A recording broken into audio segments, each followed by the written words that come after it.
Neil Ratner Rat Duck here with a story.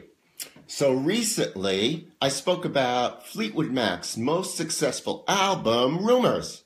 And I thought you would like to hear a few stories about the band's founder, Mick Fleetwood, and a pretty good drummer, and that album. Okay, so let's start with the album cover.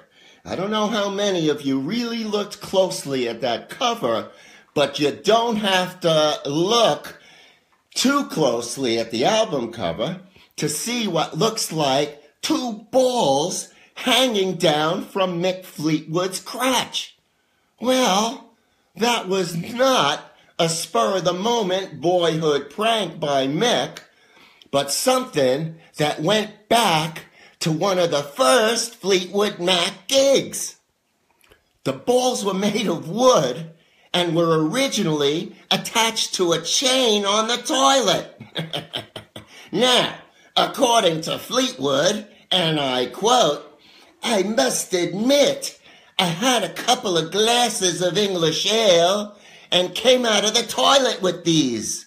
I was very destructive.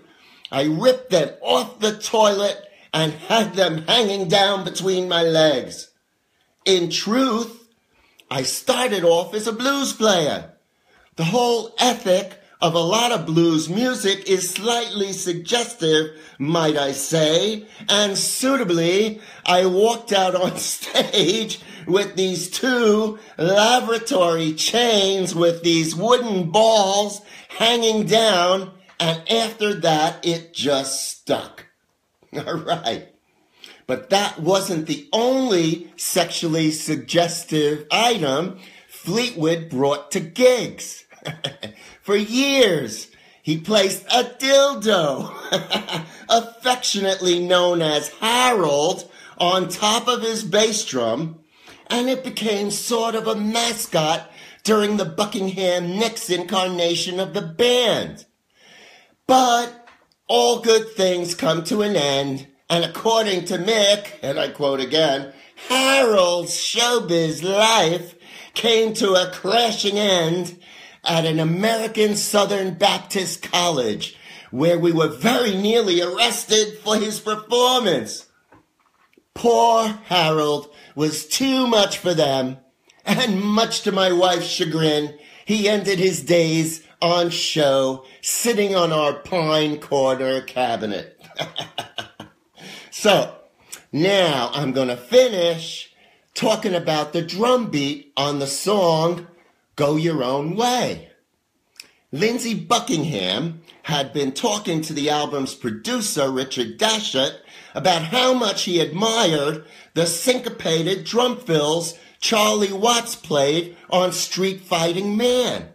And he thought a similar pattern would be great on his song, Go Your Own Way. Now, Mick Fleetwood totally agreed and did his best to mimic what he heard. Now, according to Mick, the rhythm was a tum-tum structure that Lindsey demoed by hitting Kleenex boxes or something. I never quite got to grips with what he wanted, so the end result was my mutated interpretation. It became a major part of the song, a completely back-to-front approach that came, I'm ashamed to say, from capitalizing on my own ineptness. Well, it wasn't really Mick's ineptness, and we'll find out in a minute, but let's first listen to the song and hear the beat that he's talking about.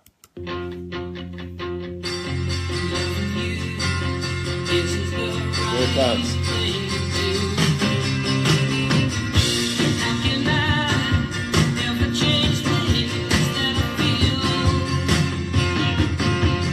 Very syncopated in a very strange way. So, Jeff Porcaro was playing drums for Boz Scaggs, who opened for Fleetwood Mac on a tour. Now, Jeff is a great drummer, and he spent many nights watching Mick trying to figure out how the heck he played the tune. And finally one night, he asked him to reveal his secret. Now, of course, Fleetwood had no particular secret. According to Mick, it was only after we continued to talk that Jeff realized I wasn't kidding around. Now here comes the punchline. We eventually had a tremendous laugh about it, and when I later told him that I was dyslexic, it finally made sense. So maybe it's not so bad to be dyslexic in certain instances.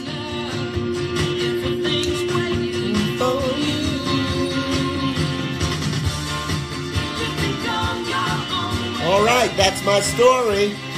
And don't forget, this coming Saturday, 1 p.m. Eastern Standard Time, I'm going to do a special live performance here on Facebook because I'm going to have my friend Mario Medious, the Big M, with me. Mario, the first real promo man for Atlantic, is going to tell a story about the Rolling Stones, and he's going to tell a story about Led Zeppelin, and you know what? He was there on those tours, so don't miss it. 1 p.m. Saturday. It's going to be cool. Have a great day, and I hope to see you on Saturday.